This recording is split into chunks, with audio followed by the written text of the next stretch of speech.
that means you're feeling the vibe. The bell rung, you already been subscribed. Right now, the queen, she on live. Right now. Please pull over the whip, no phoning when you drive. Dope Soul Sporting with the talk. First lady from New York, New York. All my people, you rocking with the chat. Hit that. That like button would tell me where you at. You know, Step from the MBK. Born and raised up MBK. Hey, real lady, where she holding it down. No matter way how you feel, she gon' greet you with a smile. Sister, you one of a kind. Yes. Oh, sister, it's time you That's shine. Dope Soul. Where you at? Where you at? Dope Soul. Where you at? Where you at? Dope Soul. What? Dope Soul. What? Your soul. Where you at? Where you at?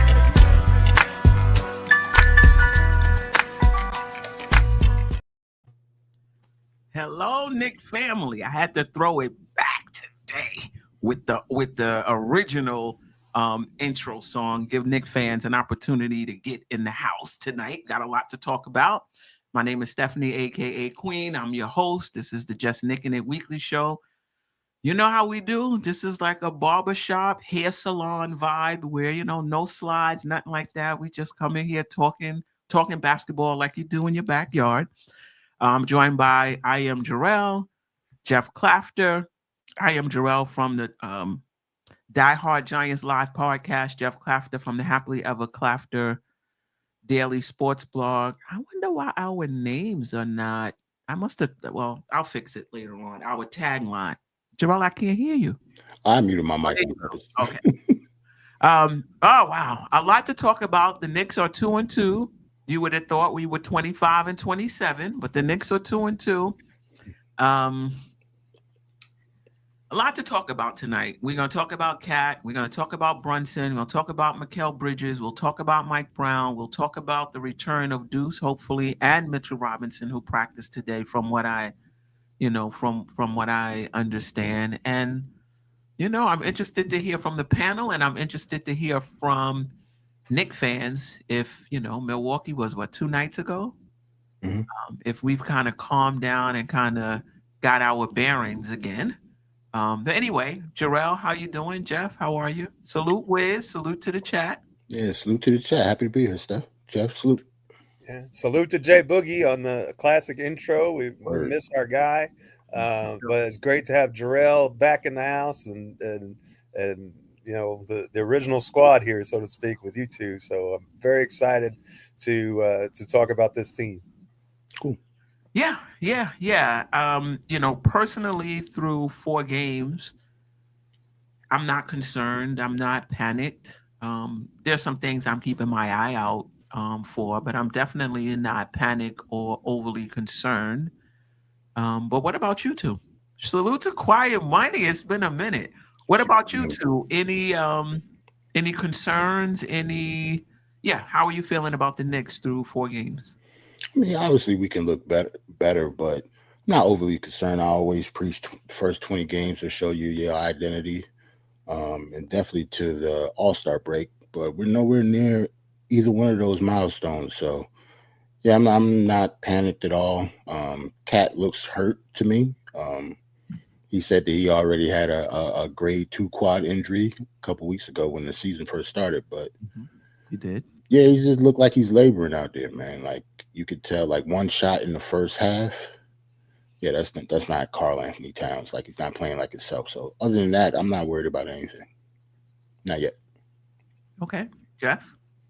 I'm always concerned. I've got my post-traumatic Knicks disorder, so I'm always my red flag is always up. I'm not panicked, but I'm not real thrilled what I'm seeing from the Knick bench. I know it's small sample size, but you know I'm not a Jordan Clarkson fan. Yabusele hasn't really shown me much of anything right now, so I think that the return of Deuce McBride will certainly help. I mean, he missed for personal reasons, so he wasn't injured or anything. So there's no reason to expect that he shouldn't be back to full rotation spot on Friday, which will help us tremendously, I think, in a lot of different ways, from floor spacing and point of attack defense and all those sorts of things. But it's kind of interesting that we talked about. I mean, the defense was bad against Milwaukee, but but it seems to me like the defense is light years ahead of the offense right now, with the exception of, one quarter against Boston and one quarter against Milwaukee. The offense seems to be trailing the defense by quite a bit at the moment. So that to me is an encouragement, because I think that sort of stuff is going to figure itself out. And the more we play in the system and the more we play together, the better that stuff is going to look. And we've seen glimpses of the potential of what it can be. So, I think that you have to look with an eye to the future, and it's clear when the Knicks are hitting shots, their offense is off the charts good, and we're shooting like 33% on wide open looks right now when we were at like 40 something percent last year. So, you have to kind of figure that that's going to progress to the mean at some point, and when it does, I think that our offensive issues will be settled, and we'll be much more comfortable with where we're sitting in the wins and loss column. Yeah, your mic, something is going on with your mic. You're sounding lower. A little bit. But yeah, I mean, and that's why sometimes, particularly early in the season, it might be better to just focus on the process. Is the process good?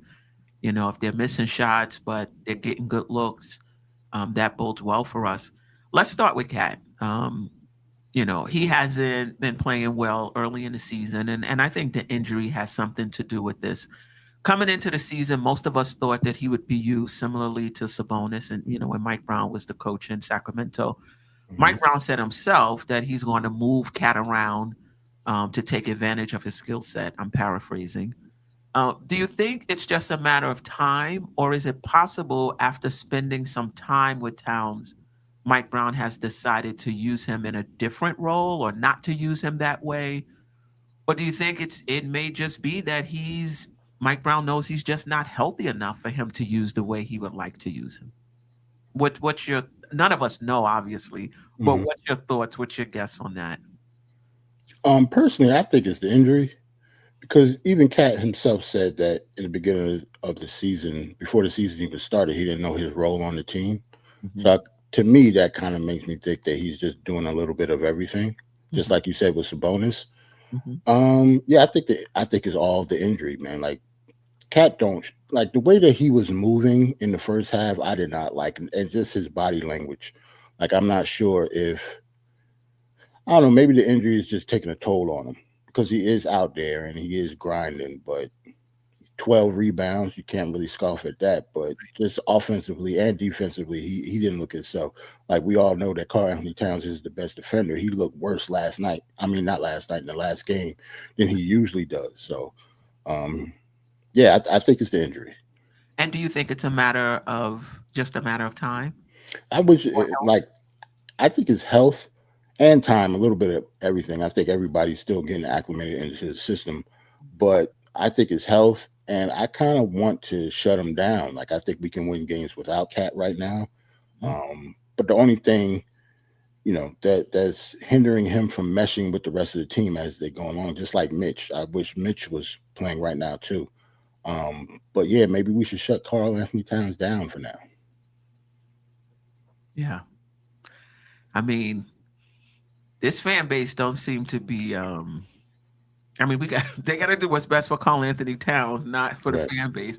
And a lot of us want to sit Cat, we want to sit Hart, but are we prepared if the Knicks lose some games? Keep losing games, yeah. Right. Because I think we want it both ways. We want to sit Hart, we want to sit Cat, and we still want to win. So when we don't win, a lot of times we're acting like we were 100% roster-wise and we lost. You know what I mean? So I don't know if you can have it both ways. But yeah, I think, kudos to him, for wanting to play and wanting to be out there. I would think he's gotten the approval of the medical staff, right? I don't know if they would allow him to play if they thought he would, worsen it. But yeah, he's just not at his best right now. Geoff, not being used the way we thought he would be used, like Sabonis, not really seeing him all over the court like we thought we would.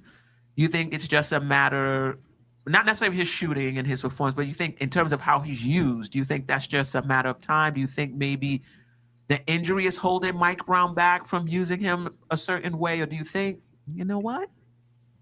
I don't think he's a bonus. I don't think we can use him that way. What are your thoughts? D, all of the above. Can we say that?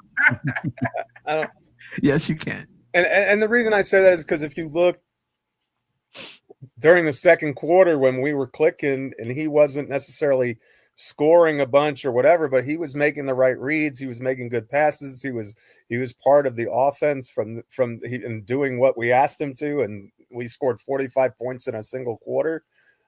So I mean, from that aspect, I think that, hey, the Green Lantern returns. What's up, Ajay? Hey man, what's going on? What's up, y'all? Thanks for joining us. Appreciate it. So, yes, I think that I think he is being asked to do some different things that are maybe outside of his comfort zone. Like, you know, he's not really a back to the basket player. Like I'm not saying he, you know, that's not his bread and butter at all. I think he's being asked to do that, which is a little outside of his comfort zone. I think he's clearly a 3-level scorer. There's no question about that. I'm not sure that he's really ever been tasked before with, you know, running an offense at the nail either. Like, I don't remember that whole lot in Minnesota, and he certainly wasn't asked to do that last season with us. So I'm not saying he's incapable, but you know, it may be outside of his comfort zone. And it kind of felt like the entire Knicks team after halftime kind of regressed to what they were familiar with last year instead of running Mike Brown's system. I don't know if you guys agree with that or not, but I kind of feel like we kind of went back to a lot of our habits from the previous regime. And not saying they're good or bad. I'm just saying it's different. And I don't think what we played the way Mike Brown wants to play in the second half of that game. And so I think that there are certain habits that we're going to have to unlearn from last year. And so I think that's part of it too. I think he's out of his comfort zone. I think he's injured a little bit, not enough to keep him out, but maybe enough to make his, you know, field goal percentages not quite as good. And so I think it's kind of D, all of the above. Before we get to you, Ajay, I do want to piggyback on your point about him playing with his back to the basket. And shout out to Amani, the great Minneapolis. I appreciate you. I think we need to use Carl Anthony the way he feels comfortable. You can't try to change a player. Let him play his way. And I was thinking about this earlier today. You know, he's not able to post up Kuzma. He's not able to post up, you know, whoever, and basically back him down underneath the basket and turn around and get a good shot. And what I will say to that is, just because he's taller than those players doesn't mean he's able to back them down underneath the basket. To me, that's about strength. That's about leverage. That's about what's the other? It's about strength and leverage. And Carl Anthony Towns, his strength is up top. He doesn't have a lot of strength, in my opinion, below the waist. And when you're playing these guys like Kuzma, even though Kuzma is shorter than him, he has the leverage. His point of gravity is lower than Carl Anthony Towns. So Carl Anthony Towns is not going to be able to just, unless he gets real low, you know, do a Shaq move and just, roll him over to the basket. That's not Cat. So to me, if those guys are playing him and he wants to take advantage of his height, a turnaround jumper or face up. Face up. When you face up, that gives you the opportunity to see the cutters. If there's any double teams, you can see who's open. Gives you the opportunity to drive. It gives you the opportunity to shoot. But I don't think that's Cat's game, to back somebody down in the post and to the front of the rim. I just don't think he has that type of strength in his lower body to do that, or his leverage to do that. Those guys are underneath him, basically taking out his his game. So this idea that because he's taller, he should be able to do that, I don't agree. I think he should be able to shoot over the top, of course, but being taller doesn't make you stronger. than those guys. So I think he just needs to, find a way to take advantage of his height when he has those guys on him. Because we've seen it time and time and time again, his inability to back a player, down underneath the rim.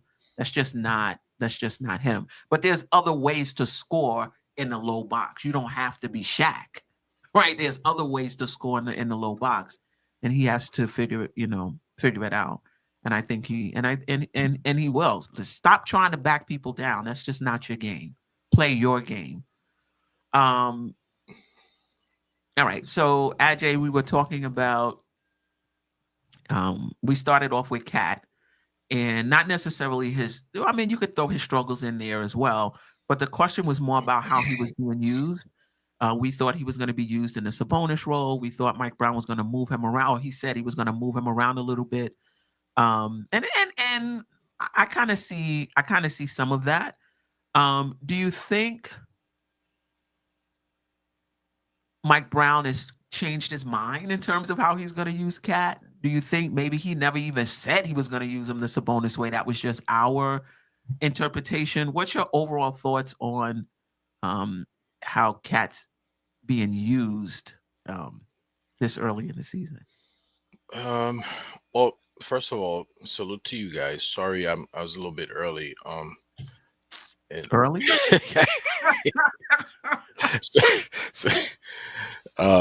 out to the chat and thanks for always supporting us. So are we good? Like, is everybody panicking? We have a devastating 2-2 record. Is everybody like losing their shit over this, or? No, we cool up here. Oh, we cool. Okay, all right. I don't know if it's so much how he's using him, and I think I caught a little bit of what you're saying. Cat is Cat, right? You really have to play within what he can do.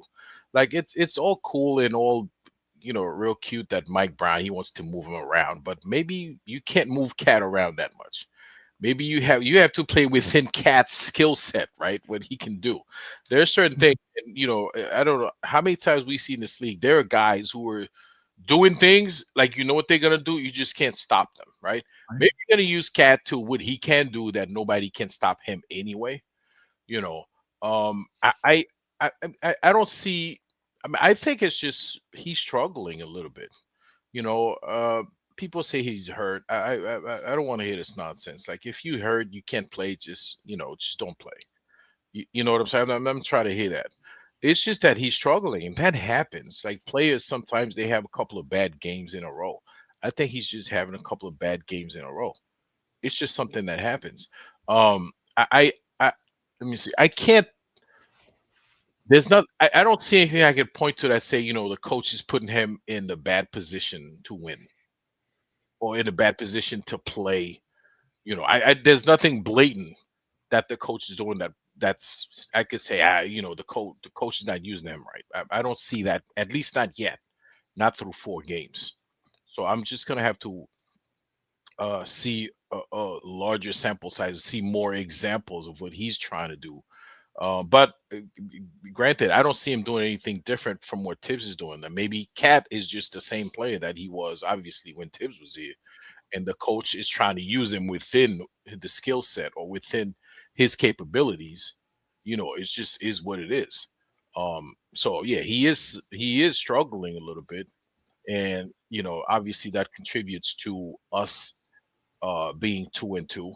But of course, that's not the only reason that we are 2-2. So I don't know if you're talking about, if you mentioned the record at all, or if we just jump right into Cat and then we're gonna touch up on every. We're gonna touch on a few things. Yeah. Cat, like, maybe not this panel, and maybe not even this those in the chat, but just visiting Twitter, just visiting other shows and the chats from other shows. It seems like some of the fan base is down on Cat. Like, this is his first game. Like, we don't know him. Like, we haven't seen him perform in the playoffs last year. And so the narratives are resurfacing about him being soft. It's like, I just don't understand it. I just don't get it. We've seen him play with us for an entire season. We saw him perform in the playoffs. He's struggling to start the season with a new coach, a new system, injuries, and now we got to trade him. He's soft. We can never win a championship with Cat. I just don't get it. I'm not going to tell people how to fan, but I just don't get it. I think Cat is going to be fine, and if we're going to win a championship, Cat's going to have to play well. Yeah, but I mean, I'm sorry, but he's not the only one struggling though. OG Anunoby had a terrible game. Like, what do we do? Trade him too?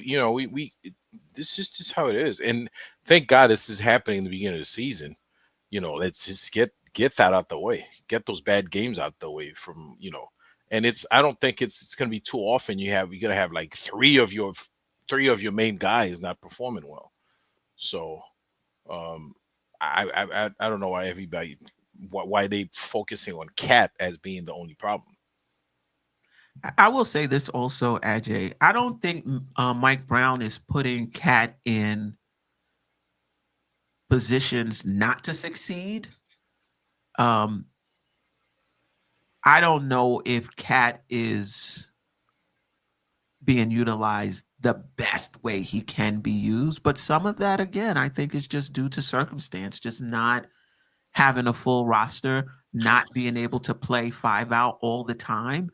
I think that's where he's at his best, but we can't do that. We were without Douche, Yabu. We had to play him with, play him with Hart. When you play him with Hart and he gets the ball, he's going to be crowded. It's not like he's not in, he doesn't have a lot of space to operate when he's in there with Huck Porty and with Hart. And no excuses. I'm not just talking about Milwaukee. I'm just saying overall, if you want to get the best out of Cat, there's certain lineups that lend to him being a bit better. We've seen him make passes. We've seen him score. We've seen, it's not like we don't know who he is. I think he's going to be fine. And I do want to say, JJ, shout out to him. He said he got locked up by Kuzma. That's not good. But I also think Cat has to play his game. Stop trying to back these players down. That's not your game. You can shoot right over the top of Kuzma. You can face up and drive by Kuzma. He has a lower center of gravity. That was the word I was looking for. A lower center of gravity than Karl-Anthony Towns has. And he's not a toothpick. And Karl-Anthony below the waist is.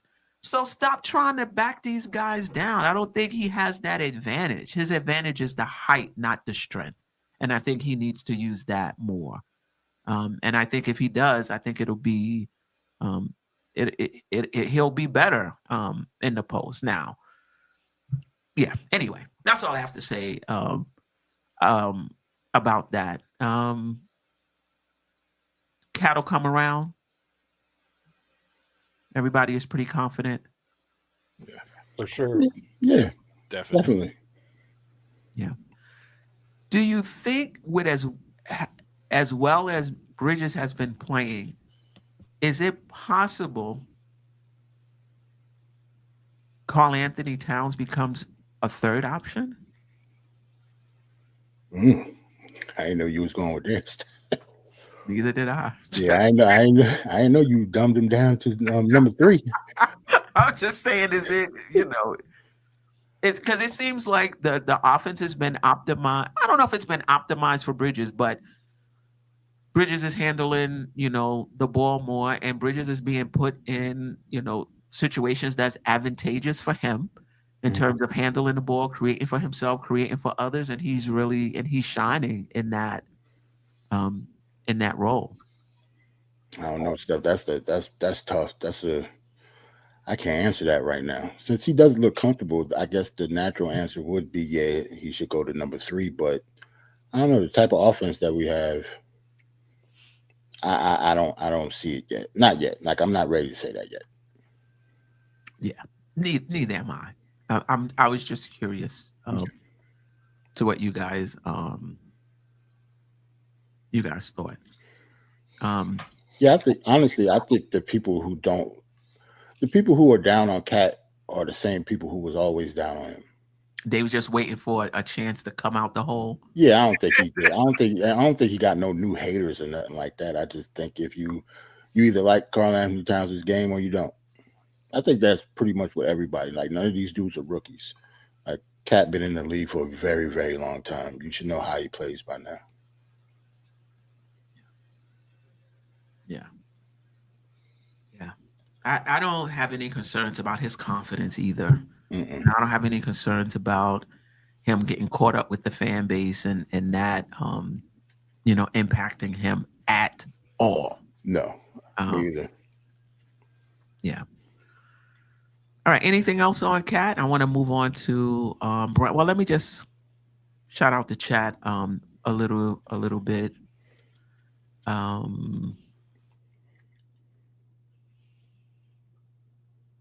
Size 9 Cat really ain't got no hops like that. Okay. All right. David Smith.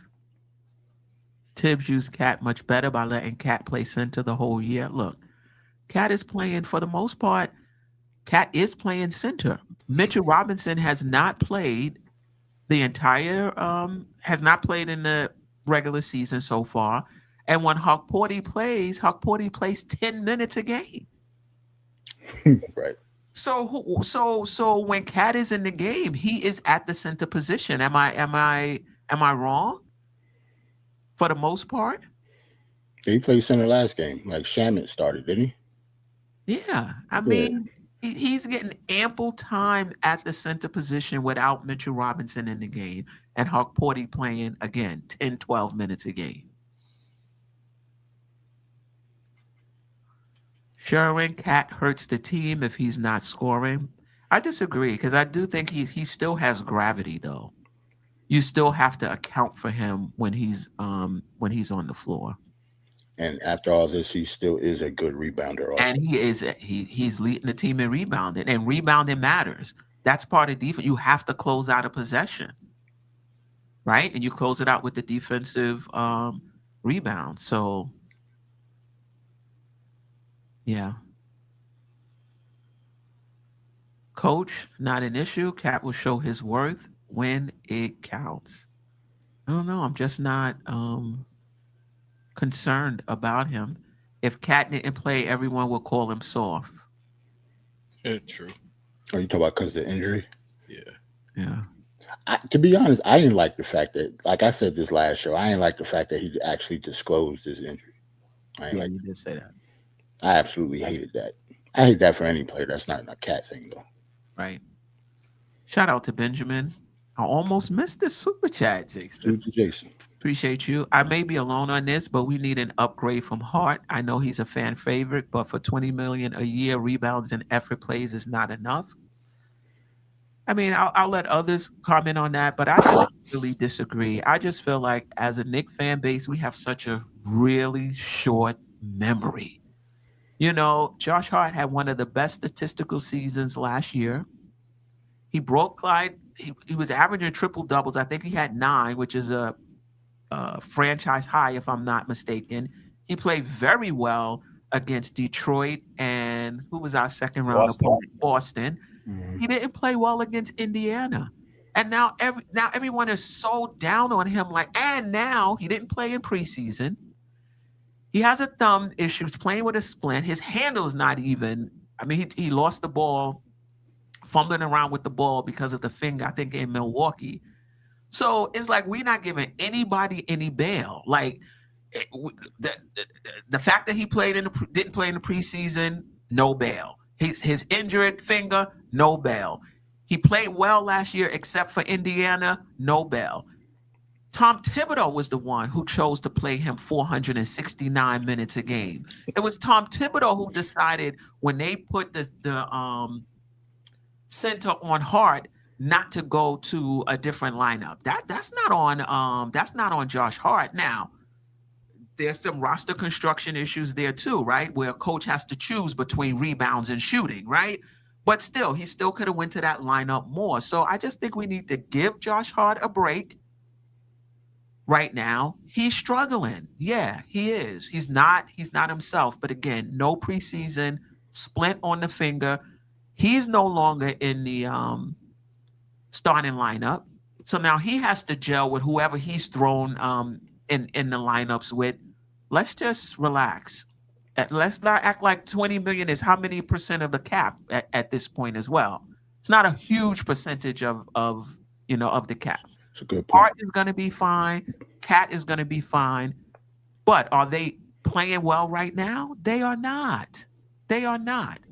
But to say that Cat needs to be traded, he's soft, and Hart is making too much. Was he making too much money last year against Boston and Detroit when he was pulling down triple doubles and breaking the franchise record? Was he making too much money then? I mean, come on. It's not his fault that he was playing. Tom Thibodeau over relied on him. He's gonna be fine. Steph, you mentioned his thumb. I mean, his finger. Then he had a back injury though. That was the reason. Right. Yeah, it was his back injury. Like he's not moving. Yeah, he's not Clearly moving. still has a splint, so you know. But I think like back, like you're not gonna be moving the same. Right. I think that was the reason why he missed the preseason because he injured his back, right? Like didn't he fall or something? Yeah. Yeah. I disagree, JJ, that he's a liability more times than not. For the entire time that he's here, that he has been here, that he has been a Knick, you are not gonna make me believe he's more of a liability than an asset. Now, if you want to say this season that's been the case, if you want to say in Indiana that's been the case, I'm not going to argue. But you're not going to get me to believe that through the course of his time as a Knick, he's been more of a liability than an asset. You're just not going to get me to believe that. Lately, no argument from me. All right, let's get to Brunson. Brunson has been on the ball more the past 2 games, right? Seemed like he barely touched the ball, brought the ball up the court the first 2 games, but the last 2 games he's been on the ball more. Do you think that's out of necessity, given how poor the team has been shooting, or do you think the team is shooting poorly because he's dominating the ball as Davis Smith would lead us to believe he's dominating the ball and the other guys are not able to get into a rhythm? Just your thoughts on, well, number one, do you think, he has been on the ball more? Do you see that he's been on the ball more the past 2 games? And what do you make of it? Ajay, we'll start with you, then Geoff, then Jerrell. I mean, we slowly but surely getting back to what we had going on last season, and there's nothing wrong with that. Okay, it's just and I'm okay with the first few games. Let's see, kind of seeing what the other guys had. Have Mikal Bridges bring the ball up a little bit more. Then we're eventually we're probably gonna fall back to Jalen Brunson being the captain, the guy bringing up the ball, making like a vast majority of decisions. That is going to happen. We're not gonna go to the playoffs with Mikal Bridges being the main guy bringing the ball up. Yeah, but you want to see if the other guys can do it, and they can. I don't. There's no panic on my it's still early. Like we are seeing what these guys could do. Yeah, some people would say, well, the preseason was that was the point of the preseason. Well, the preseason is not enough, right? It's just not enough to see what those guys can do. So I'm okay with it.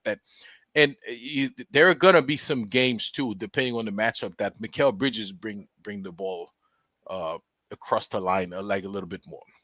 When we play a team like Indiana, who's gonna put pressure in the backcourt, like the first possession of the game, from the first position, I guarantee you, Jalen Brunson, he's not gonna be the one bringing up the ball every time. That's just not gonna happen. So, but at least in the beginning of the season, it's good to know that you have other guys that could take care of that, so that it all doesn't fall on Jalen Brunson. So we are reverting back to that a little bit, but it's not.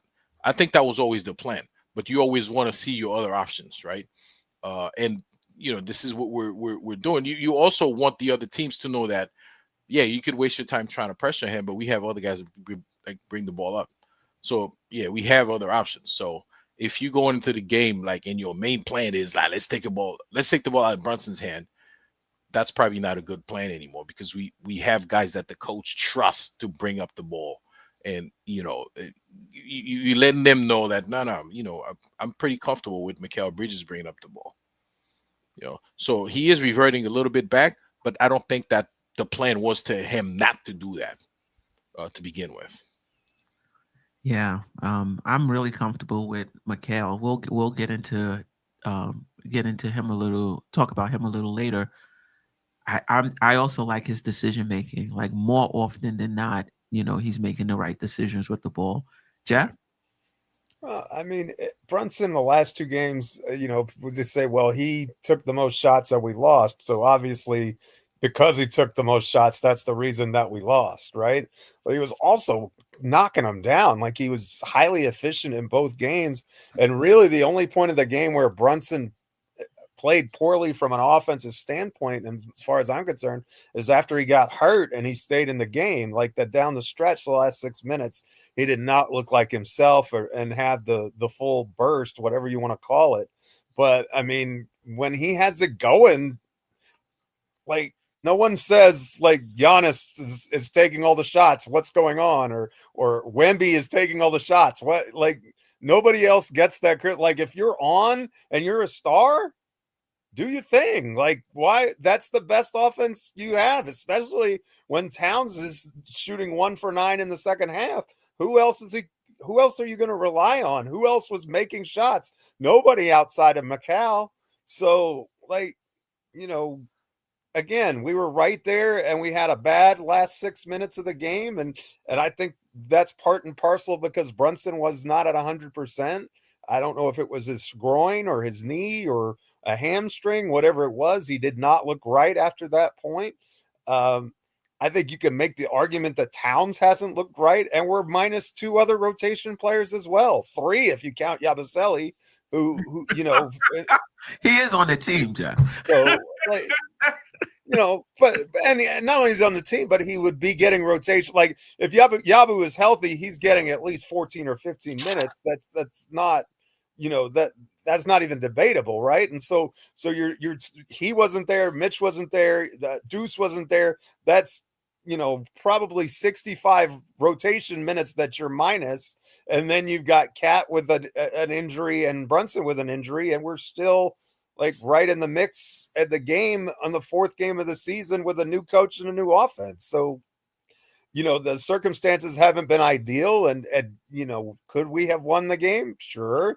But, I think the context of it matters. And I think that it's something that we're kind of, like I think this is what happens when expectations arise, right? There's an expectation now that we're going to win every game because on paper we have all of this, talent. And I think that we do, but we haven't seen the lineups that were there on paper yet either. You know what I mean? That it hasn't been there yet. And so, we're going through growing pains, we're going through struggles, but I talk about this when I preach a lot. The struggle is what makes you better, right? That's the journey. Like it'd be awesome if you went 82-0 and then 16-0 in the playoffs and 98 wins, and it was good. That's not the way the NBA works, right? Iron sharpens iron. You get refined in the crucible of the fire. That means you have to be tested through adversity, and so we're getting a little bit of adversity right now, and there's nothing wrong with that. It's that's going to make us stronger later on. It's going to show, well, this is how we respond. This is how we improve. This is what we do to get better, and the, do you know how, when for a smelter, do you know how he knew that the gold was refined and pure? No. When he could see his reflection in it. So when we can see the full reflection of this team as refined and pure, that's what we'll know that we're right, and that's what we'll know that we're there, and we'll get there. I mean, it's been 4 games. Indiana was 16-18 last year after 34 games, and ended up a Tyrese Halliburton injury away from a championship. You can argue. So, like 2-2 is not great. We would all prefer to be with where the Sixers or the Thunder or the Spurs are right now, obviously, but it's not the end of the world either. We don't need to get rid of Cat. We don't need to get rid of OG. We don't need to get rid of Hart. Like, have they played their best? No. Is this the way they're going to play the balance of the season? Probably not, right? And so, we live in a digital age where we want everything right now, and it's just not how the system works. It's like growing cucumbers in a garden. It's not ordering takeout, right? We have to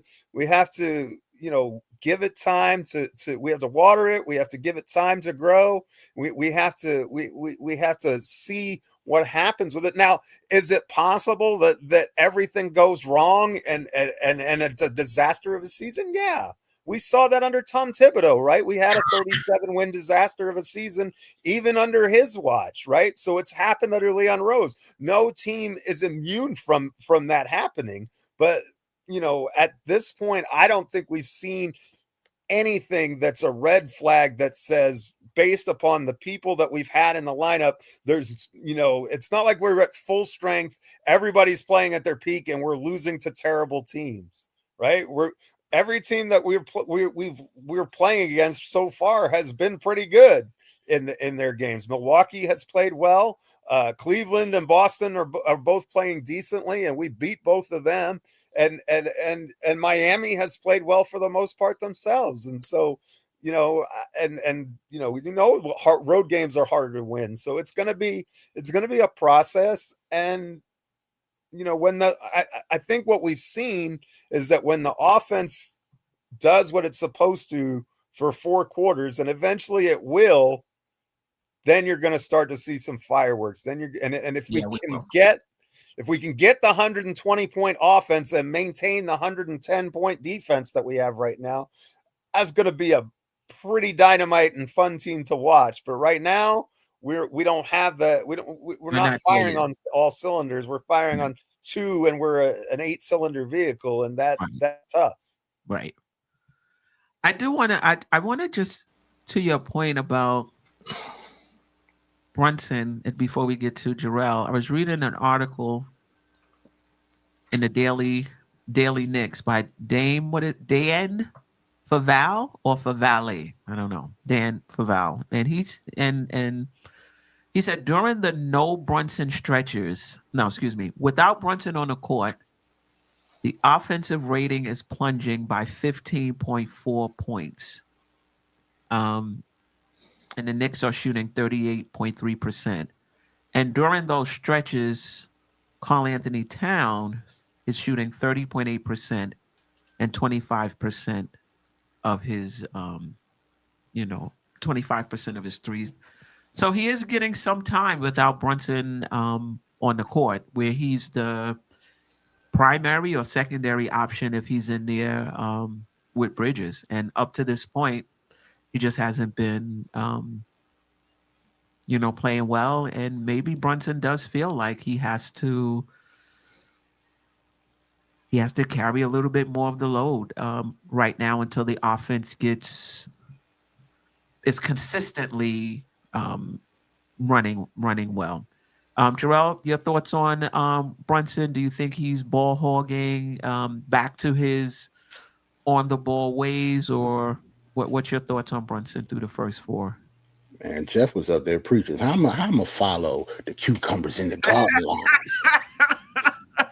How am I follow that? This is Uber. How we follow? Hard to follow greatness like that. But yeah, I agree with AJ and Geoff, man. I feel like I'd be wasting my time talking about Brunson on the offensive end. Like, if we're not talking about his defense, I don't really have much to say about Brunson, man. Like, if he's, some people saying he's scoring too much, he's not passing enough. But then when he passes, nobody else is hitting shots, so he tries to take over the game because nobody else is taking over the game. Cat was 1 for how much in the first half? Of course, Brunson is going to try to score in order to keep us in the game. In the second half, for some reason, it seemed like everybody fell off a cliff. We scored 45 points in the second quarter and scored 40 points in the second half. I'm not complaining about Brunson.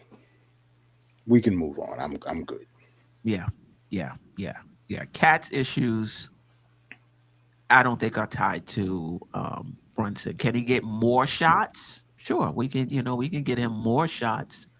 What is he going to do with those shots? That's a different, a different story. Um, We got a couple super chats from yeah, Jason. yeah. Yeah. I'm kind of. I was hesitating because I'm kind of mixed on that. I do feel like we should feature him more. The coach should do some things schematically. Brunson could do some things, but then when you look at the opportunities he does get, You talk about Cat. he doesn't look great. Yeah. I mean, Cat be shooting from the logo. What do you mean feature him more? Like, what else can we do? Like, he can shoot from anywhere on the court, and he's capable of making that shot every time. Every time Cat shoots the ball, I expect it to go in. Yep. Even the dumb shots that I think that he be taking that he shouldn't be shooting, I still expect it to go in because he's that good of a shooter. So, I don't know. What does featuring him mean other than what he's doing already? I think it's thought up to against him. Milwaukee, the spacing was poor though. Like Josh Hart was like right on top of him, and there was like 3 feet between him, and Kuzma was draped on him like a blanket, and he didn't get wide and seal him off so he could catch the pass. And we stood there for 10 seconds just watching those two, like not moving the ball or anything, just kind of watching. And then he finally does catch the ball, and there's like 4 seconds on the clock, and then he's got to either pass the ball in a dangerous way or force a shot. And that's not good offensive process either way. Like, so I think that we can do him some favors by getting him more spacing, by getting him better looks. But, there's a lot that we can do that we haven't done so far. And so I think there's a lot of meat on the bone, if you will, as far as maximizing what Towns can do, even in the second unit. And so, I think we have to figure those things out, though, and I think that they will. All right. Shout out to Jason Benjamin. I think fans overrate Hart too much, in my opinion. His play style will not age well. He's not some irreplaceable player. To me, Ben felt this way. And that's why I never liked this championship or bust narrative, because it robs you from enjoying the journey, in my opinion. Also, send a previous super chat. Yeah, we got it. All right, I hear you. Let's see what else. Sherwin says Brunson is a top 10 player. No need to talk about Brunson. David Smith, just the opposite. Knicks don't win with Brunson. Hero ball. Brunson only 3 assists the other night and didn't pass enough or score enough. He scored 37. How many was supposed to score? 50? He scored 36, 37, 30 something points. He did only have 3 assists. Again, I know, Ajay. I know. Go ahead. I'll let you tell him. No, actually, Jerrell already made that point, with the passing. What's with the assist? Now, he can pass the ball how you want. If the other guy, the second leg of that stat, right? If the second guy, the guy he passed the ball to, if that guy doesn't score, it's not an assist. If he's passing the ball, they're not scoring. Listen, take every shot, Bronson. Take every one of them. If you're scoring, if you're hot, the other guys are not, shoot the ball. Don't pass it. I'm okay with it. The point of the game is not to rack up on your stat line, right? It's to win the game. How you win the game? You score, you prevent the other one from scoring. So one leg of that is you score the ball, right? So if the other guy's not scoring, I would love for Jalen Brunson to take every shot if he's shooting, the way he's shooting. So I don't pass the ball. Like I'm. I think we also have to look at, and I don't have the stat with me. You got to look at pass percentage too, and look at potential assists as well. Yeah, we got to start looking at that also, because it's we're stuck on this assist. They not scoring. Like, what do you want them to do?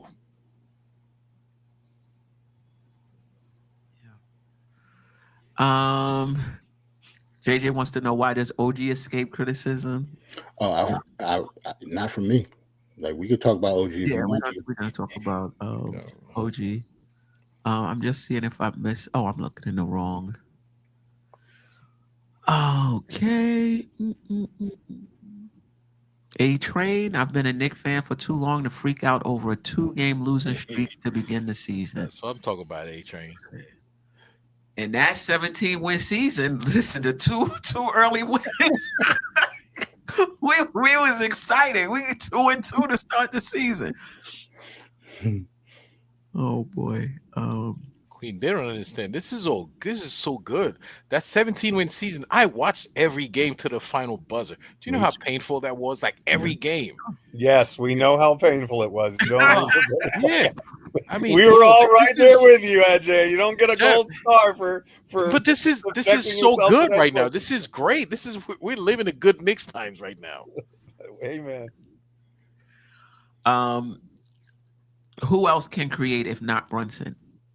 You don't think Bridges has gotten better at creating, or do we think he's just creating better for himself, not necessarily for others? That's a good question. I don't really see him creating for others. I don't have the stats on that. Yeah, I don't really see him creating for others that much, to be honest. I do think he's playing better, and I do like his game, but I don't see him being like a. His numbers are up though. Are they significantly? Yeah. Okay. Yeah, he's averaging like 5 assists a game. Oh, for a small sample size, but yeah, his assist numbers are way up. Okay. His process has been superb. Like he's been terrific on the offensive end of the floor all the way around. His shooting percentages are up. His assist percentages are up. His rebounding is up.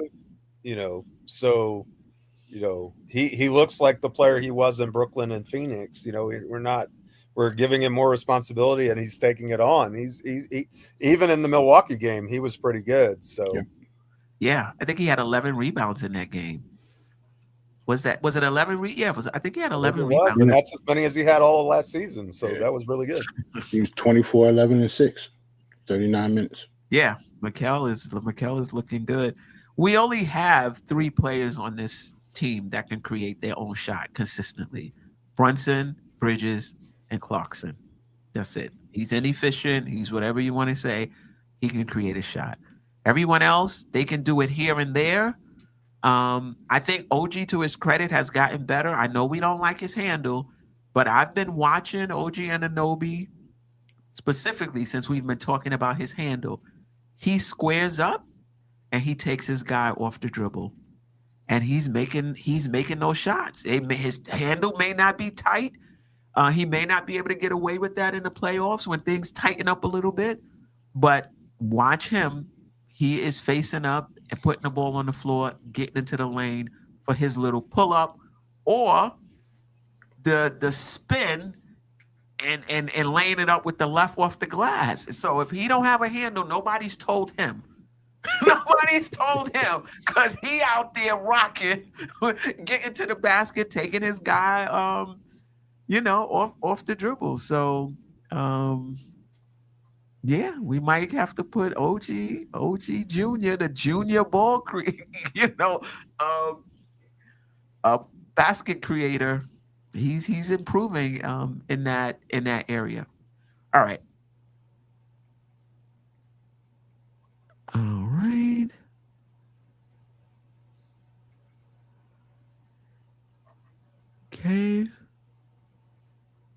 Okay. All right. Where are we going next? Well, let's just go with Bridges. Okay. I mean, there really isn't any. I was just trying to go with, those we had kind of concerns with. I don't think we had any concerns about Mikal Bridges. He seems to be doing well all around. He's playing on the ball defensively, point of attack. A lot of times when he's on a point of attack, they're switching anyway, so that helps him. He's getting opportunities to play wing plays, to play off the ball when they have Shaman in the game and they have Deuce in the game. So you really get an opportunity to see his defensive versatility as well. Not just playing wings who have the ball in their hands, but also free safety, so to speak. Playing center field back there, playing the back line of the defense. So he's just looked really, really, really good. Who we expected last year. Anybody else want to comment? Yeah, Bridges has been good, especially last game. I mean, coming off a last game, it's kind of hard to say he's not playing well. He almost had a triple-double. I think he was 50% from the field, think he was like 40% from three. Like he had an awesome game, and he's playing, you know, at an all-star level for the first 4 games. We just gotta, you know, I don't, Caveat, like right, exclamation point. right. Like Small sample size. I said that he was going to be my X factor, but I'm still not, you know, 100% certain that he will be. You know, he hasn't shown me that yet, but we'll see. Bridges is playing awesome. Yeah. All right. That's it on Bridges. Whew.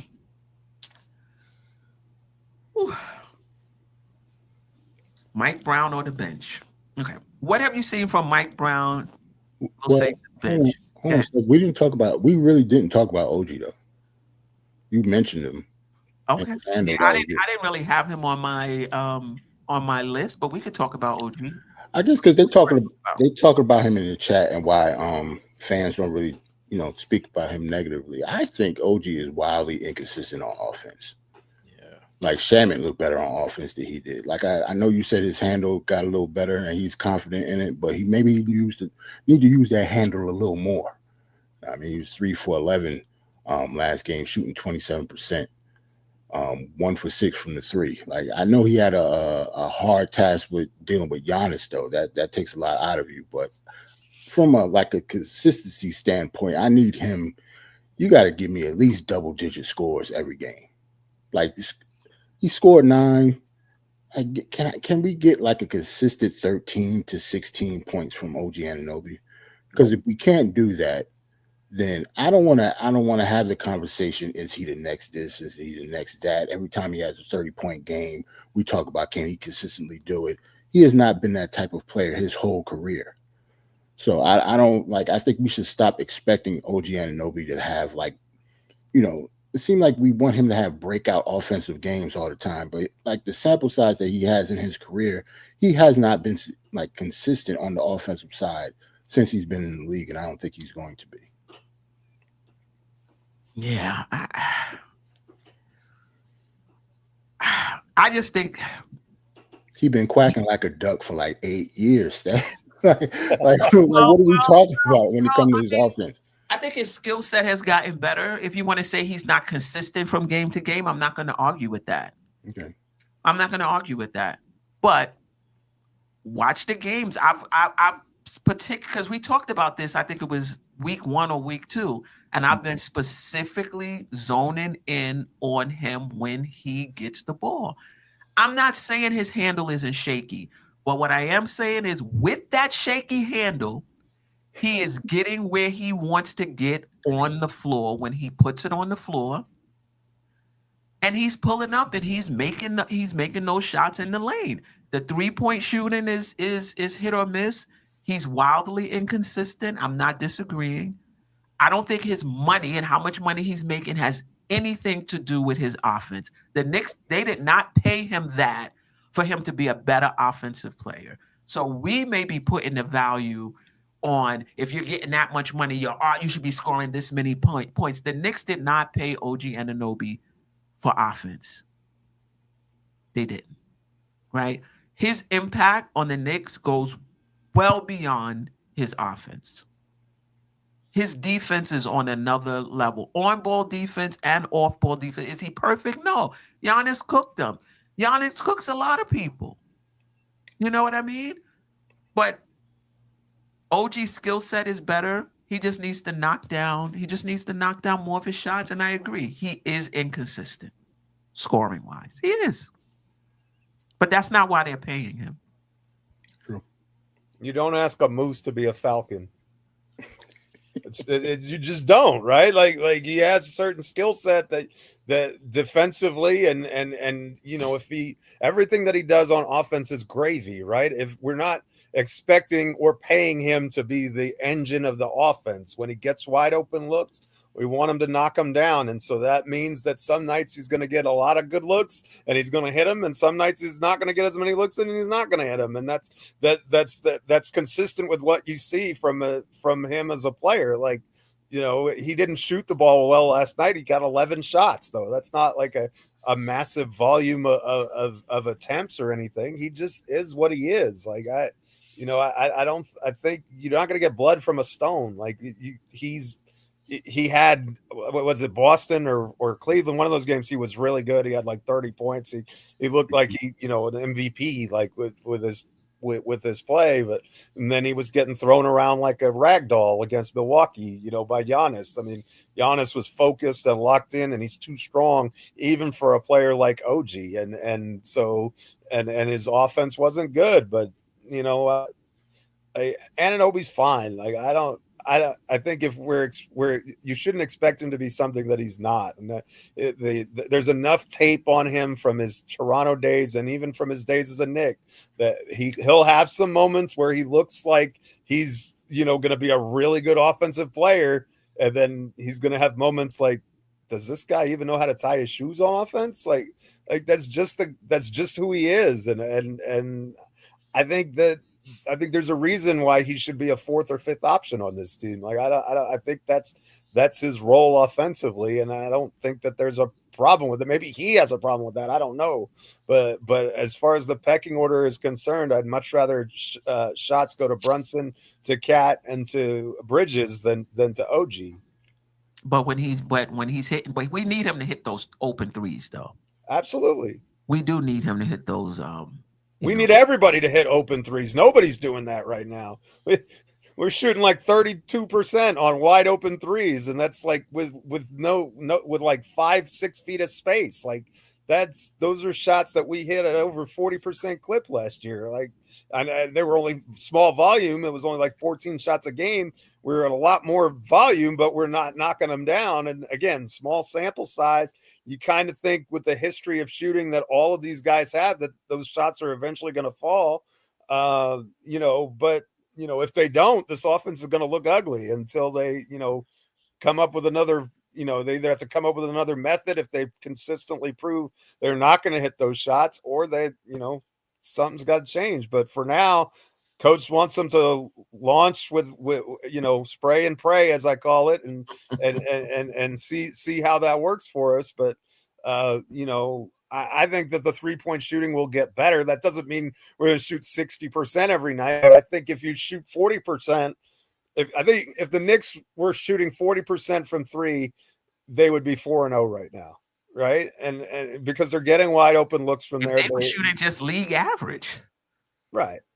Yeah. Okay, but that even makes my point even further, because what's league average? Like 36, 37. So we're 3 or 4 percentage points below that even. Yeah. And it's not like, I don't believe that it's all these guys suddenly forgot how to shoot, right? Bridges is shooting at a decent percentage, but Brunson hasn't been himself from 3, and neither has Towns.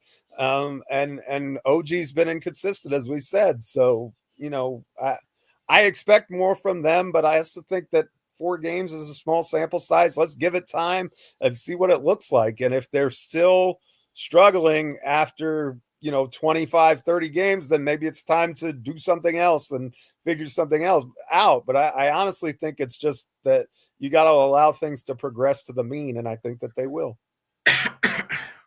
They will.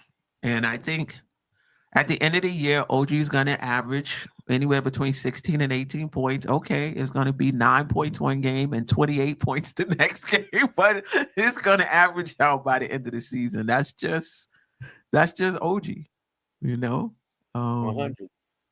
Yeah, that's just him. You don't know what you're gonna get scoring wise from game to game. All right, let's talk about Mike Brown. I want to talk about the bench. I want to talk about Mitch and Deuce returning. What have you seen from Mike Brown and his philosophy that we heard his press conference and we heard the things he wants to do, but what have you seen that makes you feel really good that the Knicks, under his philosophy, under his way of coaching, can take that next step to the NBA Finals? Geoff? No, Ajay. So I don't know if his way of coaching is. I mean, it is going to contribute to how far we go, right? Mm-hmm. But right now I'm more looking at the talent that we have on this team and the chemistry that we have on this team. I don't see anything that he's doing coaching wise that that's that would really steer us in any direction. Good or bad. Like right now, it's just we're looking at, okay, what is this team about? Like, what the talent that we have on this team. I don't, for some reason, I feel like the chemistry is almost not there, and the core of these guys were together last season, so they should be playing better together. You know what I'm saying? But I'm just not seeing it. I don't know if I could blame that on the coach. In his I'm not saying to blame him. No, well, not maybe blame's the wrong word, but I don't know if we could throw the coach in there, because you throw the coach. The coach decision is to, like, how he manages the lineup, right? The substitutions and so on and so forth. But you also gotta look at the talent that he has on his team. So right now, Kolick, I think he's using Kolick as a backup point guard, right? Something probably Tibbs probably wouldn't do. So you can't say that's good or bad yet. I don't think. After 4 games, we won 2 of those games. A couple of games, Kolick played good, played well, and another couple he didn't play. So you can't really tell. It's just, I mean, that's just, it's too early. But he hasn't done anything egregious to point in any direction to say, like, man, he's the one that made us win this game, or he's the reason why we lost this game. You can't. I don't see anything that points in either direction. That's what I'm saying. So at this stage of the season, you still trying to feel out your guys to see, like, okay, what do we have here, right? And then you lose Deuce McBride for a couple of games. You still don't have Mitchell Robinson. You lose Yabusele for maybe, like, he lost 1 game. So it's very early in the season, and then you missing pieces. So you really trying to. I mean, Shamet started the last game, for crying out loud. So you don't. And scored 16 though. And scored 16, right? So, like, and is that a good move? Like, yeah, you could say, yeah, that was a good move, but you really don't know, like, this early in the season, what he has. I guess I'm thinking more philosophically. Have you seen some changes that makes you feel like this is going to help the team get over? So what he changed in his philosophy is that he's playing more guys, right? When available, of course, because a lot that more guys, quote unquote, is really not available. But he's playing guys that we know Tibbs wouldn't be playing, right? But then it's too early to tell whether that's gonna take us to the promised land or not. Because we've seen some games where it can, and we see some games where, oh no, we're not gonna go anywhere with this lineup. Do you know what I'm saying? So we can't. I mean, we see Kolick, Kolick can play, but do we know this guy, like, in a game 6 or game 7 of NBA Finals, and you're trying to close out a series, like, that's the guy you want to give like 20, 22 minutes to? We don't know. We still don't know. And I don't think we're gonna know not until maybe like 1/3 or half the season goes by, Okay. So, Jerrell, anything you see that you think may bode well for the Knicks and kind of help us take it to the next level, or do you kind of agree with Ajay? You haven't been really seen much yet, or can't really make. Yeah. Anyway, that. Yeah, I kind of agree with Ajay. Is kind of like incomplete. It's only been 4 games. Like, obviously the ball was moving, especially in the first 2 games when we won the game.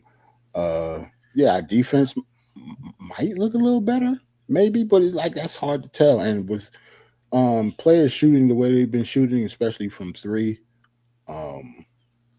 yeah, I'm more worried about, like, the players hitting than his coaching philosophy.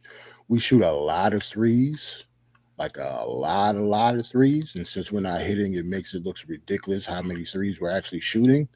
I might not like that from him. Maybe he could tone that down a little bit. But he said before the season started that he wanted to put them up. So I don't think that will, I can't tell whether there's going to be like more wins or losses when it comes to that. Like, if we're hitting shots, we're going to win more games, obviously. If we don't hit them, we're going to lose. It doesn't matter what coach we have. Like, it's all on the players to me for now. Okay. All right. Geoff?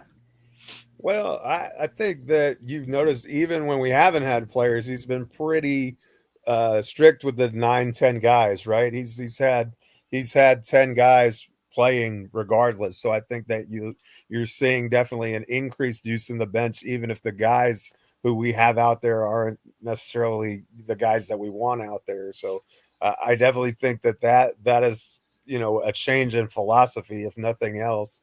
You know, I think when the Knicks play Mike Brown's style, we've seen that it effective. I think that when the offense is bogged down, it's kind of because we've reverted back to old habits instead of you know, embracing the new habits. I know that we did miss a ton of 3-pointers in the Miami game, but of much greater concern was the fast break point differential in that game.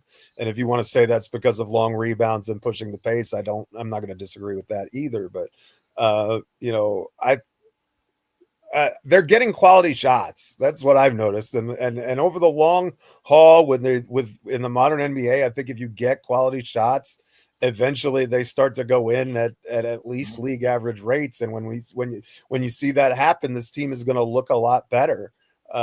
So from that standpoint, I'm pretty happy. You know, we haven't been whole yet. Like, Mitchell Robinson hasn't played a game. Josh Hart's only played a couple. You know, Deuce McBride's only played a couple. So, you know, hopefully we get healthier and we get to see more of what the team looks like when it's fully actualized. When you get a rotation that has Mitchell Robinson in it for 20 minutes, it has Deuce McBride in it, you know, and maybe it has Yabusele not playing like a total scrub, you know, as he gets it. Look, sometimes you have to listen to what the coach says, right? And one of the things that Mike Brown said that stuck with me is that Towns and Yabusele have the most difficult jobs to learn in this offense. It's going to take the most time for those two guys specifically are the ones that he mentioned. So if he said that, that should be an expectation, right? That it's going to take time for these guys to fully acclimate to what they're being asked to do. That's not going to instantly happen over 4 or 5 game stretch. It's just not.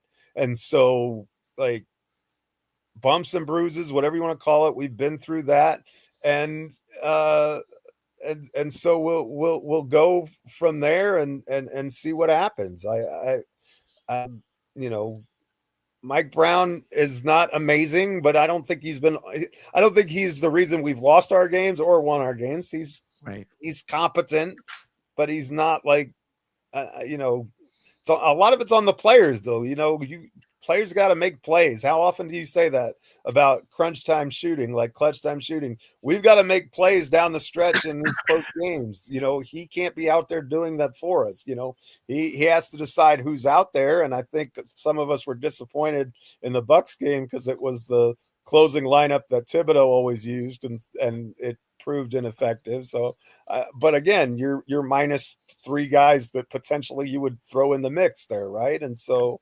But when he did put Shaman in, that for the, I think he played 3 minutes in the fourth, because he did sub Hart out for Shaman, and that lineup was a positive to close the game.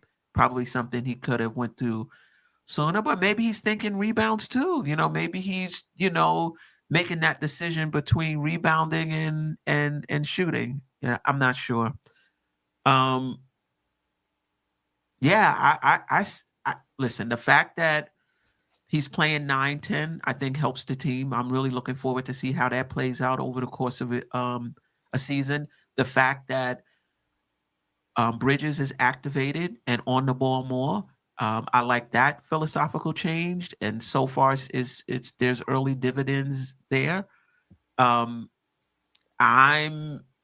not as high on, you know, Kolick and Hukporti in positions of need, but you know, Kolick up to this point has played, you know, okay in that, you know, in that position.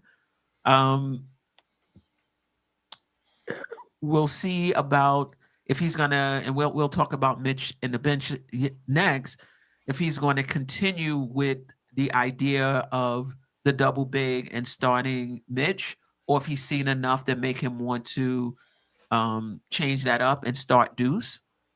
make Deuce the starter, or is it going to be something that fluctuates depending on the team? That's going to be interesting. But I like the fact that he's flexible like that.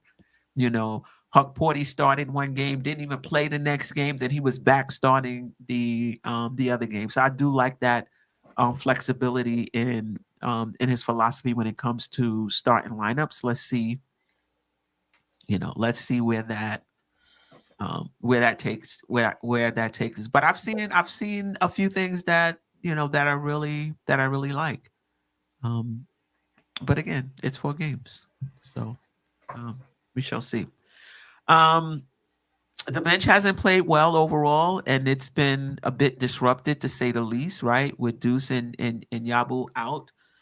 Mitch hasn't played all season. Seems like he was a full participant in practice today, and we'll see if he'll play tomorrow night in Chicago. Do you have faith in the bench players? Now, I don't think it's going to be all 4 or 5 bench players in at one time. I do think he's going to mix and match, but even if he does mix and match, we still need some production from the bench, even if they are in there with the starters. Do you think what we're seeing so far is it just a matter of time before they get it together, or are you legitimately concerned that the bench may not be as good as we hope they would be? Jerrell? So, like when you said they're not playing well, that's like really you're saying like in terms of shooting, like they're not shooting well. Because honestly, the starter's not shooting well either. Yeah, that's true. That's true. And I kind of ask myself sometimes, well, at least these last 2 games, if we did have Deuce and Mitch playing, would we have won against Miami and the Bucks? I kind of think we would have. But that's neither here nor there. But I don't know. I don't like the way our bench has been playing. Clarkson has been erratic. He shot better the last couple games, but we lost those games that he actually played the best in. We haven't had Deuce. Kolick. Like you said, he's still young. Like he hasn't done much either. There's nobody else. Like Hart has been hurt off and on. Yabusele didn't play last game, like you said. Like the bench almost gets an incomplete too, unless somebody starts shooting better. Other than that, yeah, they've been playing like the starters been playing. They've been inconsistent. Yeah, Geoff, just a matter of time, or are you legitimately concerned? I don't really like our bench very much, to be honest with you. I just don't. I'm not a fan of Clarkson. I don't like the way that Josh Hart has played so far this year. I think he'll get better if his health allows it. I'm not a fan of Yabusele at this point. I think he's overweight and out of shape. Maybe he'll play his way into shape, but I've not appreciated what I've seen from him so far. I think that actually Landry Shamet's been probably the best one out of all of them, and he was thrust into the starting lineup. But I actually like what I've seen from Shamet as far as on a more consistent basis than the rest of them. I think Landry deserves his playing time. But yeah, I'm not crazy about the bench for this team. But again, you talking about a team that's been missing 2 or 3 rotation players in almost every game that we've played. So obviously you would think that the bench wouldn't be as good in that situation because not everybody is in their full role. Some players are getting more burn than they otherwise would. So you kind of have to give it time also. But, I'm not a fan of Yabu and I'm not a fan of Clarkson. And if they're going to be big parts of the rotation, I think our bench is going to be kind of underwhelming. Because I just don't think that either one of those guys has shown they can be consistent producers on a championship level roster. Well, I don't know if any of us have. I don't know how many of players on our team have proven that either. But I hear you, Ajay. I think it's a little bit of both, depending on who you look at, which players. I think it's a matter of time. I think Jordan Clarkson is going to give us more. I mean, obviously, he's not that bad a player. He's not that bad a shooter. We know his defense, like his issues, and actually, we see him put in the effort on defense. As a matter of fact, hasn't been super successful because that's just not his game. But at least he's trying. We know he's gonna shoot better. His shot's gonna start falling. And I think Geoff mentioned Yabusele. Yabusele to me has been a disappointment. I saw him play with Philly last season. He was very helpful to them. He was much better.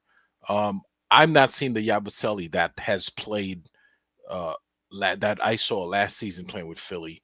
I don't know. Maybe it is that he's overweight or whatever it is. I mean, it's just not right. So far, he's been very disappointing. Hopefully, he turns it around. And start to give us something more consistent, and we're not expecting a whole lot from him. We're just expecting him to just be a little booster off the bench, grab some rebounds. He can't shoot the three, and when I say can, like he's not terrible at it. So he could every now and then, drop in a couple of threes. So, but he hasn't been super helpful so far. Hopefully that's a matter of time. It's not like all of a sudden the guy can't play. But if it is the overweight stuff, yeah, he just needs to drop whatever he gained over there in Abu Dhabi and then get back to playing a normal, get back to being himself. But I Queen, and before we switch into something else, I want to ask you guys something real quick. What do you guys make? I wanted to give my take on it, and then you can okay. No, oh, sorry. I thought I was the last one on this one. All right. Yeah, I think the bench is going to come around. I do. Listen, there's been many inefficient players in the NBA who still help their teams. Right? Clarkson is inefficient. I still think he's going to help us. And I hope like hell he does, because when you get into the playoffs, you need somebody that can get a bucket. You need one of those guys, and we don't have a lot of them on this team. Somebody who can create their own shot. So I think he's going to be fine for us. He's inefficient. He's going to have games where he's going to be an OG. He's going to have the games where he scores for us and it looks good, and he's going to have other games where like, what the hell is going on? He's going to put him up though. He's going to put him up. So, I think Yabu will play himself into shape. He gets wide open shots. His shots are wide open. And I just believe, they'll fall. I think Deuce will be fine. And, we're not really looking for Hart to score, but I'm hoping he'll be able to, get those rebounds and get out in transition. I think part of it is, to Jerrell's point, the entire team is not shooting well. And I just think we're underestimating the time it takes to get into a flow with the rotation. And, Mike Brown, I think it's going to take even longer. Coaches do it differently. Thibodeau would start his rotation the first preseason game to just try to get those reps in so that everyone knows who they're playing with. Mike Brown is doing it differently. These guys are sometimes playing with players they've never played with before, not even in preseason. So it is going to take longer. And I think there is something to who you're playing with, getting those reps with the same guys, knowing when you're coming in the game, knowing when you're coming out the game, knowing who you're playing with, and you have enough reps, where this player likes the ball. That's going to take even longer with Mike Brown because of just how he just throws lineups out there, right? I think it might even take more than 20 games. I know that's the mark for Jerrell, but I'm thinking 25, 30 before this team. I say the All-Star break, you're going to be mad at me, Steph. Because I was about to up that 20 games. Like, this is looking a little shaky, but you never know. Yeah, I think it's gonna take longer. And we'll get into Mitch. Mitch is in and out of, hasn't played. He's gonna be in and out of the lineup because I think they're gonna load manage him. So that's something else that the starting unit is gonna have to get used to. But go ahead, Ajay. Ask your question. So yeah, I was gonna say, what do you guys make of coach starting Shamit instead of Josh Hart last game? That was the right move. You don't think so? No, I'm just saying, what do you guys make of that? Because Josh Hart is like a staple in this team, and this is like weird. We're not used to it, right? Based on what we've seen the last couple of seasons. So, is that something? I mean, me personally, I think that was a good thing. Like, and I think it's a good thing that he tweaks the lineup depending on who we're playing. You see, when And we're they play playing, the 3 guard lineup. yeah, the pre-guard line, like sometimes, like if we play in a team that has like very long team, like he'll start Huck Porty, which because Mitch is unavailable. So I don't know. I'm just wondering, what do you guys think of that? Like, if it was yeah, it was a good move, but it was a weird move because we're not used to it. I think we're not used to it because Josh Hart started last season. Mm.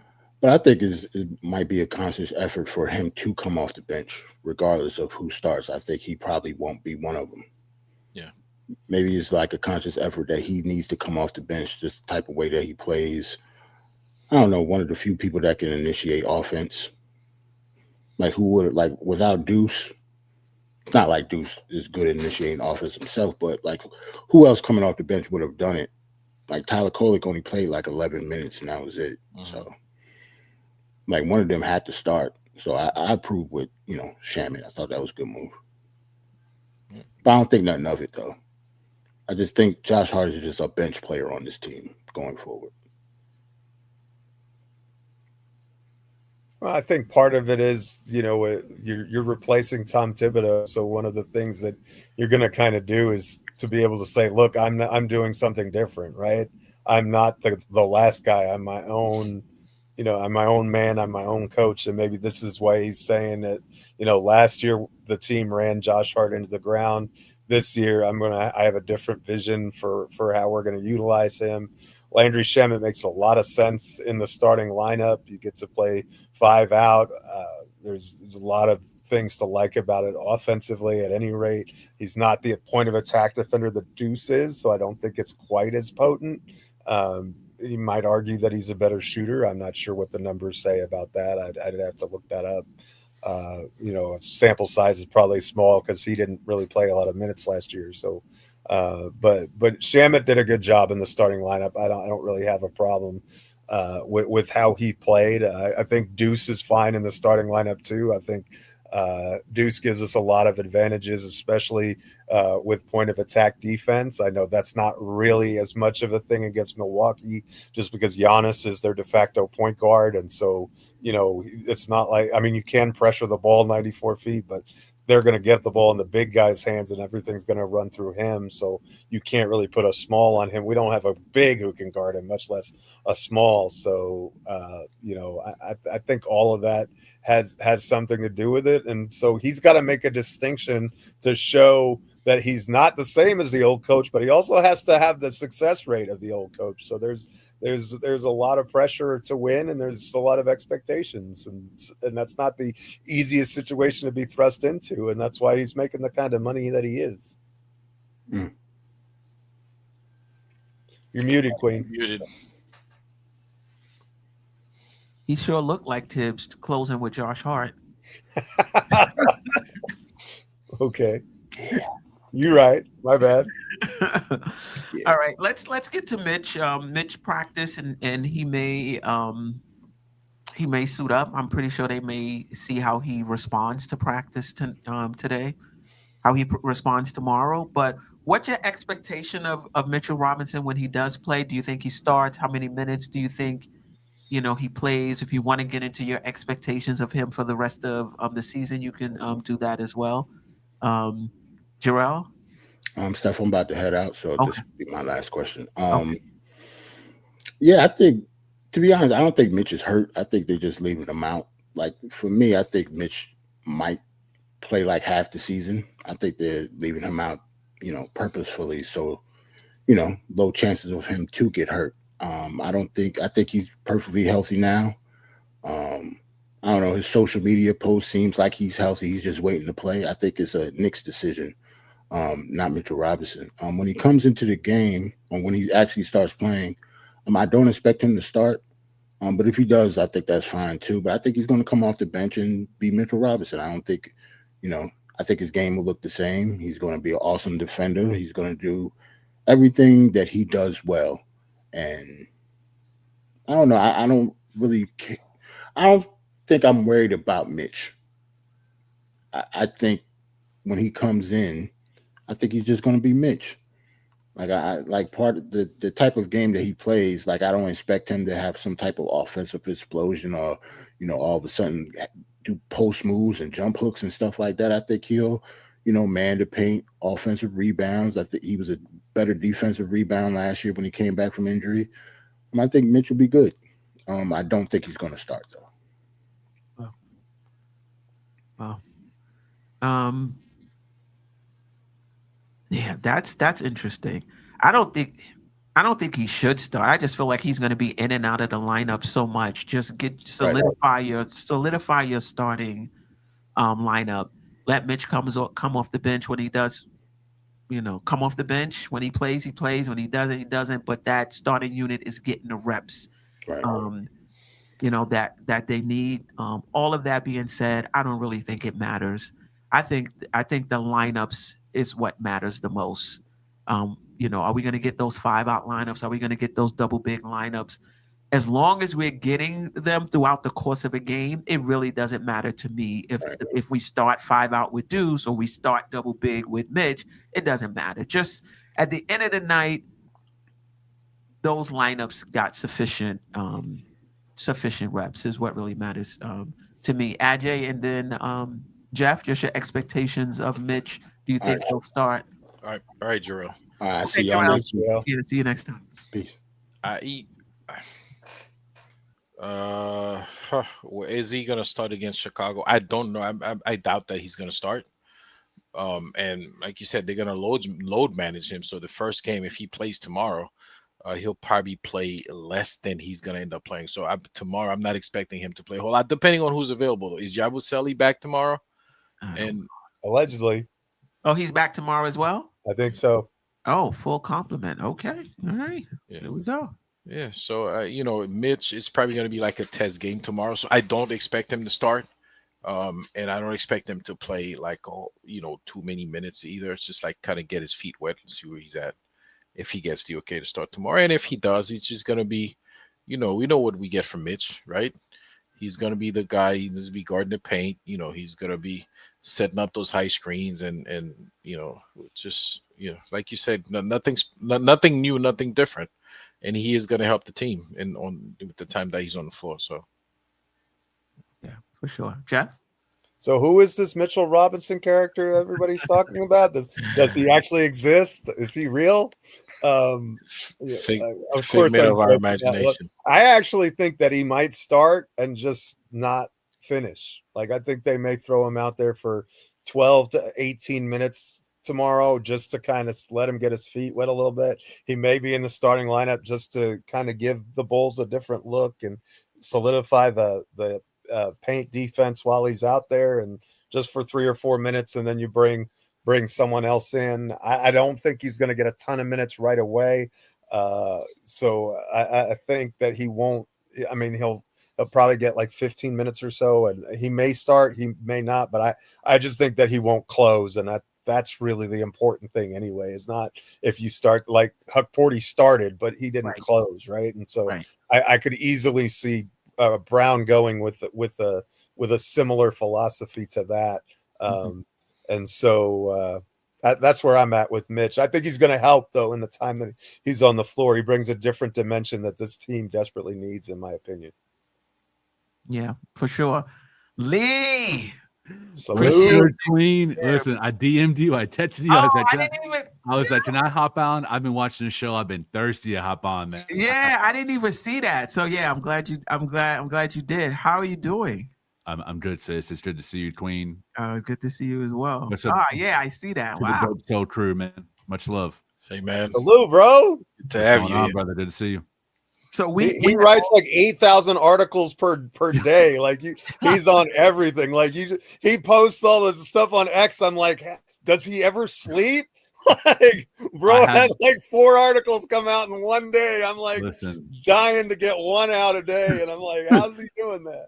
I don't have children and I'm not married, so I have a lot of free time on my hands, and I choose not to watch a reality TV show or the depressing news. I just write articles about basketball and There life. you go. There you go. So you could definitely get to other things, but we were talking about Mitch and just your expectations of him if he does come back tomorrow. I know he was reports are that he was a full participant at practice today. So if he does return tomorrow, what are your expectations of him? Do you think he'll start? Yeah, what's your expectation? I don't think he'll start. I think he'll probably play what he was before in preseason because even those minutes were mitigated. So I think we'll probably see somewhere between 15 and 18. But if he plays 18 and he's 70%, we're going to win because the way the Chicago Bulls defense is structured right now, they're basically defending the 3-point line. They're loading up on zone and they're allowing that 17th, 18th, and 30th ranked teams in 3-point percentages to just shoot bricks. And that's how they've went undefeated thus far. So in my opinion, they're also the lead worst in paint protection. They give up the most points in the paint because you look at the roster, Vucevic is playing majority of minutes at the 5, and they have size on the wings and they have size at the guard, but no one's a shot blocker or a rim protector. So with Mitchell Robinson, that changes everything. The way he was being utilized on those down screens as a lob threat in the bid-to-bid lineups, that's points in the paint for us. Not just that, the threat of him opens things up for other action on the weak side. So to me, I think if Mitchell Robinson plays, we win this game by single digits. It's going to be a dogfight because Billy Donovan's got this Bulls team. They're playing really gritty, and Kobe White hasn't even seen the floor yet. So, correct. Yeah, I mean, I like Diddy. I don't think the 3-point shooting at 40% is going to sustain, but I do think the playmaking will, the defense will, and maybe the jump shot does. But the 3-point shot, I just don't think that's who he is. And Matthias Buzelis, how you pronounce it, he's a real deal. To me, he's a championship second option. I think he's only going to get better. He does everything. He's kind of like a dollar store Cooper Flagg.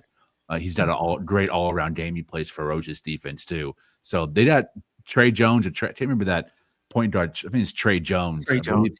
He was on the Spurs for a while. That's their weakness. So if we did Deuce Bride, back to the ball hawk, back to being a 3-point threat. You guys know I've been on the show debating about how good is Deuce Bride.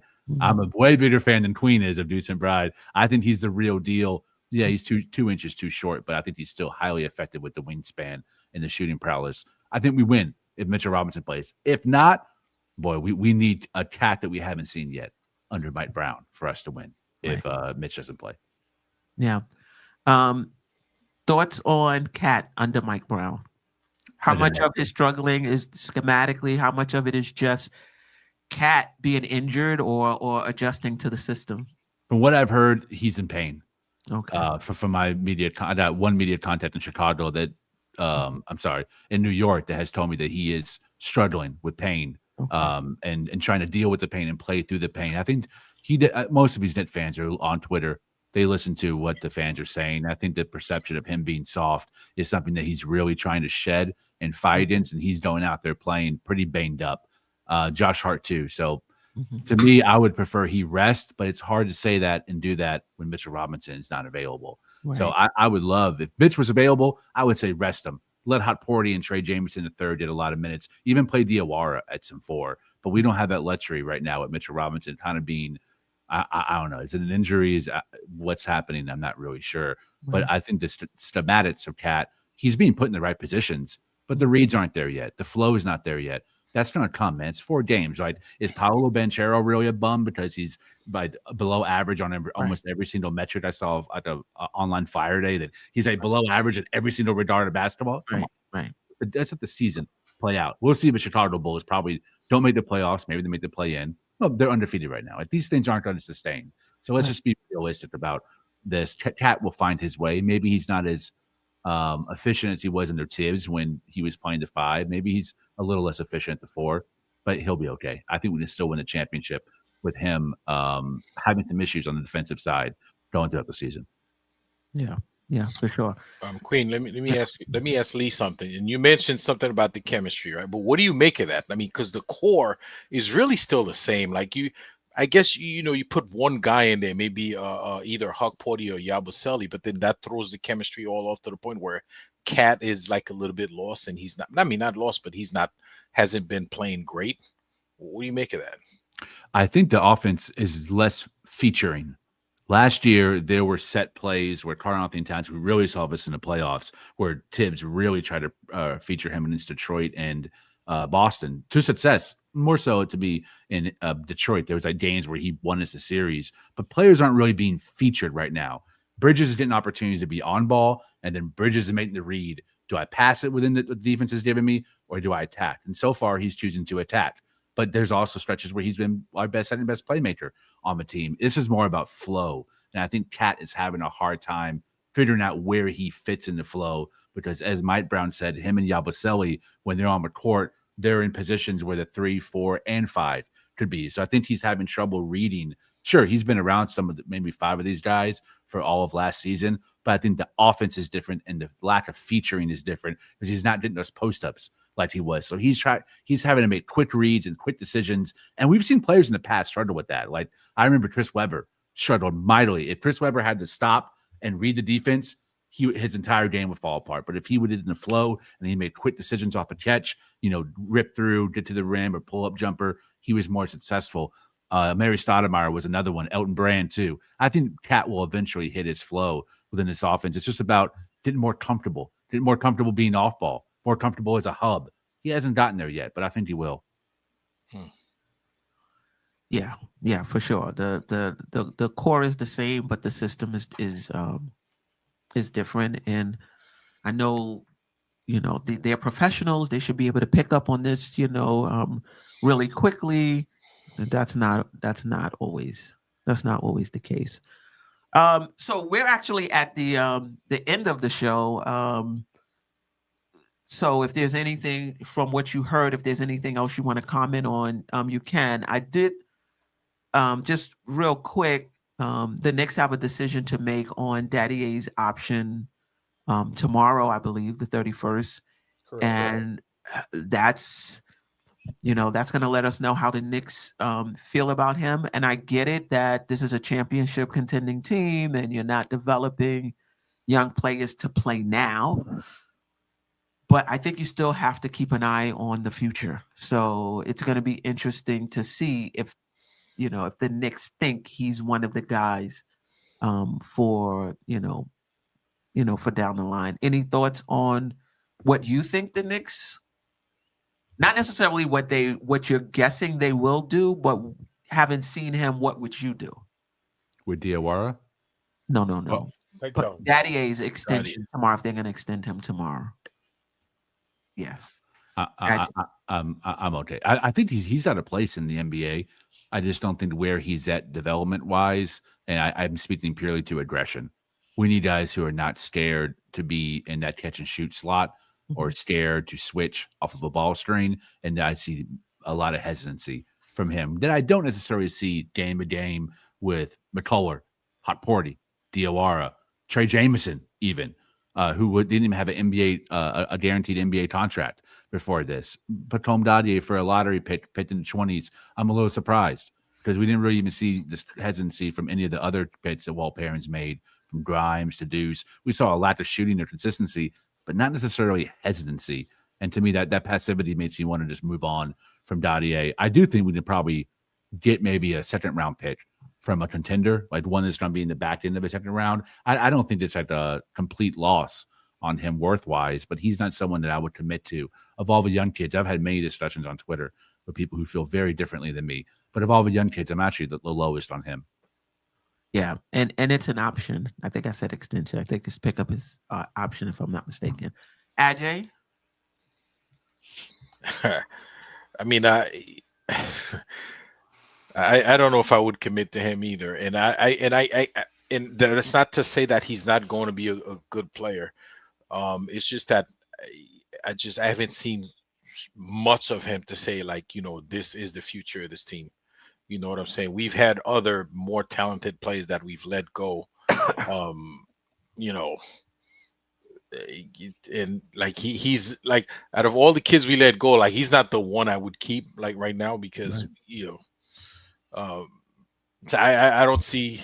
It depends on what's the commitment gonna be. Like the extending his rookie. It's not an extension. It's just he's got a team option for like whatever it is. It's probably Oh, like $3 million. I would get. I don't know off the top of my I mean, head, but you know, if it's just, if we're not, I don't know. I mean, right now, so I don't know. I know the thing is, so Lee said he like would probably get a second round pick. I wouldn't get rid of him for anything. Like if it's just $3 million, I would. $3 million is significant in this cap era. Right. Yeah, but what are you gonna do at this point with it, right? Like For if it's in a, for if it's a next scheme year. option, it's for next year anyway, though. next year. Right? It's not doesn't affect this year at all. It's- But it's all a matter of finances. The question that the Knicks are going to ask themselves is this: do they need that $3 million slot on the books in the form of a contract? Because it may be a situation where we can't sign another player with that. You know what I mean? Because if we're going to be over the second apron anyway, which is a possibility, then it may just make sense to keep him regardless of the player, just because of the economics of it, not so much of who he is. So I think the economic factor will reign, whether whether I don't think that it's a referendum on Daddy A one way or the other. I think the referendum on Pocome right now is that even with our injuries, he's not getting a stitch of playing time. So I think that tells you everything that you need to know about how the Knicks view Daddy A, and it's all very similar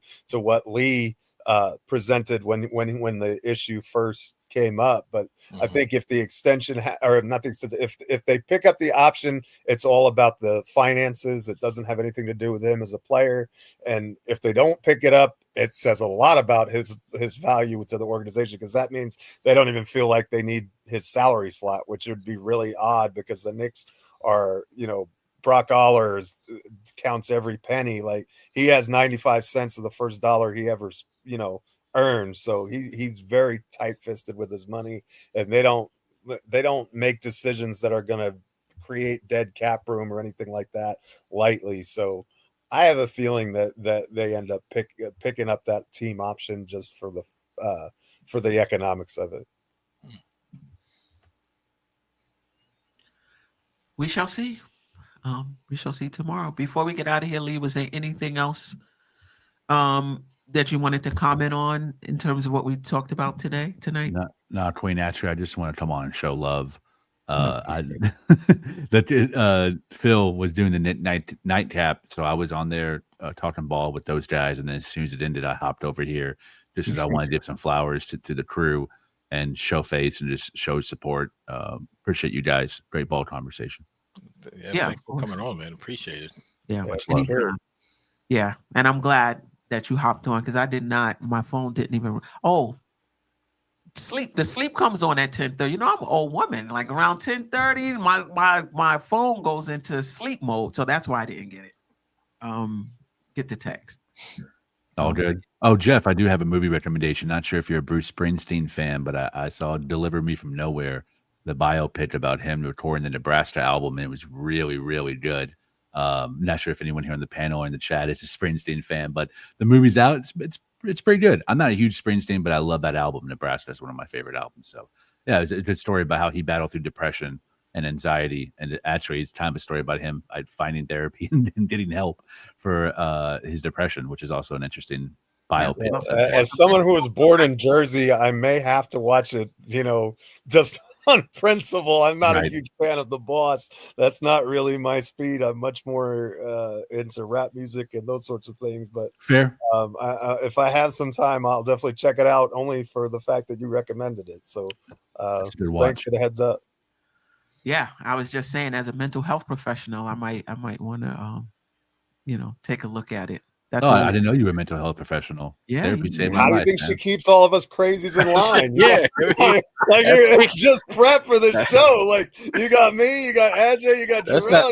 You need a mental health professional. It's not because she's nice. It's because she knows how to. Inmates run the asylum. Therapy saved my life, Queen. So I'm glad you're out here in these streets trying to help people get right, man. It's tough.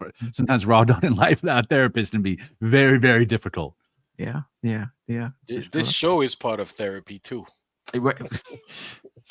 I don't know what my role is gonna be. It depends. I'm like, you know, if we won, I'm gonna come here. It's gonna be like a cheerleader. We're gonna have a good time. If we lose, I'm like, oh, Tomorrow? What do you mean? What do you mean Yeah. if? What do you mean if we won? What are you talking about?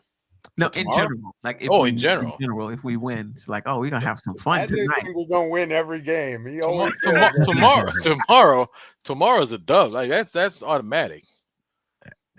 Yeah, okay. I hope I hope you're right. Last year was last year, but we lost. The one game we did win last year was in overtime, and the other two we lost. But we're a different team. They're a different team. They're playing well though. After that game, we remember we switched over to the Bulls game. Yeah. And they And were they down. Bulls at Yeah, they all were down down and to the we wire, blinked, and like- then they yeah, Yeah. they played well. I agree, East Blue Drew. We're winning tomorrow. Shout out to the chat. Nick Yak, size 9. I'm not gonna get to everybody. JJ Sherman was in the house. Kerry A-Train. Cox, East Blue Drew, Darlene, A-Train, Latoria B. I appreciate everybody. JJ in the house. JJ, yeah. Jason Benjamin, appreciate you. Until next time, family. Peace. Peace.